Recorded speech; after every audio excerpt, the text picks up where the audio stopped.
Hello, everyone. My name is Dr. Michael Wald, the Blood Detective, and today's podcast is called Perilous Spread of the Wellness Craze. So, there's a trending article right now, which I'll be reviewing with you, which basically characterizes holistic and natural healthcare as perilous, as fraught with issues, and overall a waste, maybe even harmful. So I thought I would look at what was said in that trending article and then I'll give you my opinion about those statements. To begin with, as I mentioned, my name is Dr. Michael Wald. I'm a doctor of chiropractic. I am also a board certified nutritionist and dietitian and sports nutritionist. I'm a life coach and I provide acupuncture to my clients. And I did graduate medical school, earned an MD diploma, but I do not have an active license to practice medicine. This is a very important topic here, and you're going to see why in a moment. Before I get to it, I want to mention that this information is for your education. It's not meant as a substitute for sound medical or health advice. So one of the contentions of this article is that the natural healthcare industry is skyrocketing. The U.S. wellness industry has skyrocketed, as the article says, to a $6.3 trillion global market. The wellness decade for outpacing pharma. Also, women are using this type of healthcare as its primary consumers compared to men, but there are plenty of men that are doing it as well. And that's factual. I don't have an issue with that. And then we have this alternative healthcare where millions of Americans, exhausted by expensive and inaccessible healthcare, are seeking alternatives through wellness trends and what the article calls anti-science conspiracies. They don't offer anything to back that up. It's also a ridiculous statement. Most of what's done that I have witnessed in my 33 years of practicing the holistic healthcare industry and providing medical symposium and being a speaker, we are always required to provide medical references and studies backing up our statements.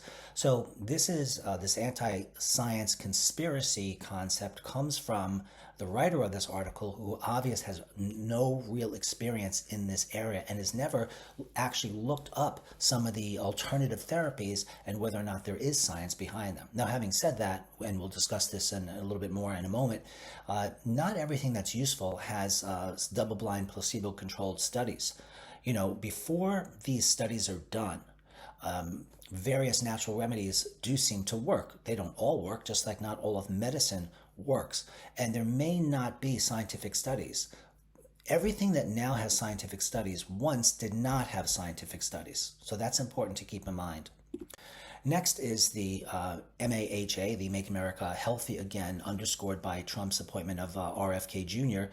to the HHS and in these governmental bodies. Has brought what was said by the article to be extreme skepticism of conventional medicine.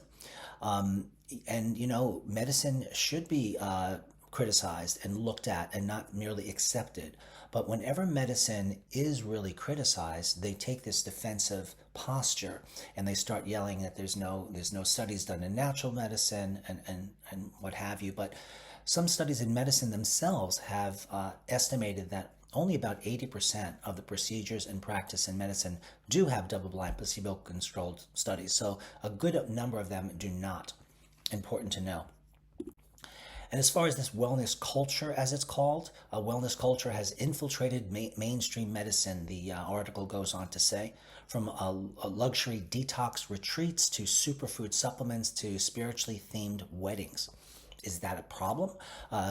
It's not to me. So if people have a preference and they want to have healthy food at their wedding and they want to take superfood supplements, which are highly concentrated forms of plant products, generally speaking, they could have other things in there too, why wouldn't that be a good thing to do?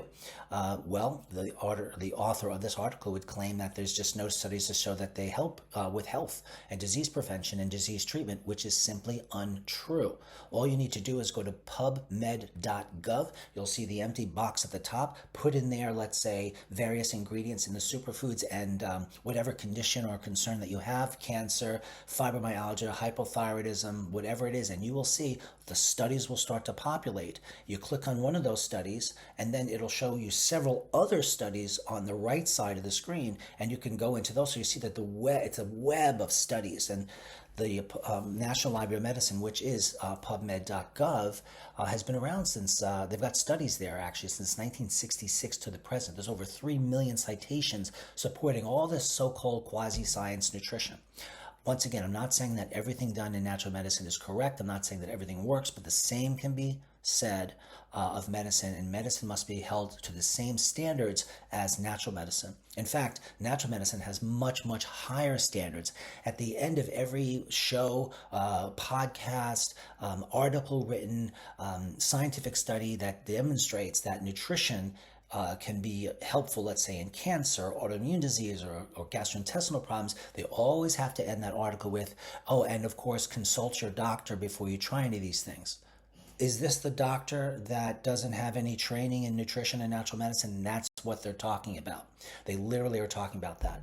The average physician in the United States has something between 19 and 27 hours of nutrition study, which is nothing. Okay. And then one of the criticisms against natural medicine, as stated in this article, is that this whole natural stuff is a quasi-religion. Wellness is being framed, they say, as both a form of consumerism, and I'm paraphrasing here, as a form of consumerism and a quasi-religious or political ethos promising health as a luxury commodity rather than a right. Let me just read that to you one more time. Wellness is being framed as both a form of consumerism and a quasi-religious or political ethos promising health as a luxury commodity rather than a right. Well, I'm not so sure that healthcare is a right. That's another conversation. But I will tell you this, that medicine, if anything, has many aspects of quasi-religion. So here's what I mean by that. White coats and rituals mimic priestly garments and ceremonial behaviors. Doctors wear these white coats. Why do they need to wear white coats? They don't have to wear white coats. They do this because it sets up a relationship between the doctor and the client is always below the doctor. Hospitals resemble temples with sacred spaces, hierarchies, and codes of conduct. That is a manifestation of a religion. Doctors are seen as authority figures. We all know this. You ask them a basic question that they just don't want to hear because they only have 10 minutes to have a conversation with you, or they simply don't want to answer your questions. That is the authority figure concept here, and it's again, it's much like clergy. Medical language is arcane, requiring interpretation by trained professionals. This took me a while to learn. Even when I wrote up reports for clients, sometimes I'm using words that are just, I can't expect the average person to know. It's the vocabulary of healthcare. But this can easily keep people in a minority, not a minority, but in a minimized relationship with their doctors for obvious reasons. It's sort of similar to the back in the old days with some religions that most people couldn't read. So when the priestly people would read in a language that the populace did not understand, part of that was control. And then faith in medicine persists even when outcomes are uncertain or unproven. It seems that when medicine comes up with a concept, we automatically need to assume it's true, but if natural medicine comes up with it, we automatically assume it's false. Pharmaceuticals act like sacraments taken with trust to restore health. And again, many pharmaceuticals are not well studied, and many combinations of medications, I should say, are also not well studied. If you have a medication from one manufacturer and medications from other manufacturers, they never study their interactions. So you're taking it on faith. And then the public often defers blindly to medical advice, echoing religious obedience. Medical oaths mirror religious vows, emphasizing service, ethics, and devotion. Criticism of medicine is taken as blasphemy. Try criticizing your doctor. See what happens. Most of the times, they'll flip out emotionally right in front of you, and they won't even attempt to control their emotions because they don't care what you think. And then there is the promise of salvation, that medicine's going to save you every time. And it's always a shock to people that I see that have tried years and years of medical procedures and practices, and they don't work. They come for natural medicine, and it works. Does that happen every time? Of course not. But why would we want to throw out what's great in medicine? We wouldn't. Why would we want to throw out what's great in natural medicine? We would not.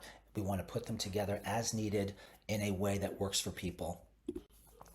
So the true health myth, so true health, this is what the article said, rests on basic evidence-based practices: hydration, sleep, exercise, quality medical care, not overpriced wellness parties. Well, that's true. Who wants to go to an overpriced wellness party? At least that's your, unless that's your thing, and that's certainly fine. But true health, is it always based on evidence-based practices? No, it's not. Some are based on just common sense. So we don't have to have a study, an evidence-based study to say that that something is valuable. Many healing practices, meditation, traditional diets, herbal remedies promoted health for centuries before scientific validation. That's a point I want to make, that we're finding out now how all these herbs, vitamins, minerals, and dietary approaches work long before we knew they worked, long before there were medical studies. Medicine is still catching up and way behind in that area. The article said that individual well-being often includes subjective factors like purpose, joy, and emotional balance, which are hard to quantify in trials. So what? If you feel great, you're emotionally balanced, you're having some joy, you feel you have more purpose, do we need studies to prove what you know you're feeling? I don't think so. And then evidence-based medicine may overlook personalized responses. So that's something to be aware of, that you could have evidence-based medicine, real medicine that is based on properly controlled studies.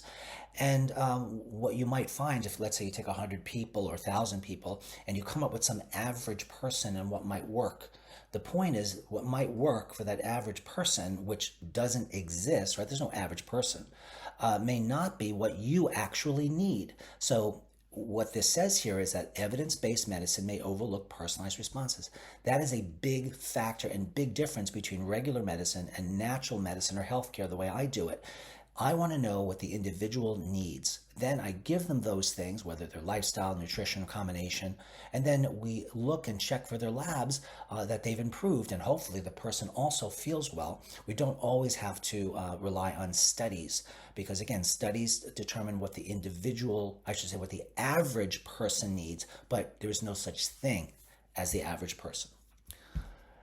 So thank you all for attending this podcast here. I thought that it was an important one to do simply because there's a lot of animosity between between medicine and natural medicine, which really comes down to money. I believe that's what the issue is, because clearly people are being helped with natural medicine, and like regular medicine, there's high quality medicine and there's not so high quality medicine, and the same is true for natural medicine.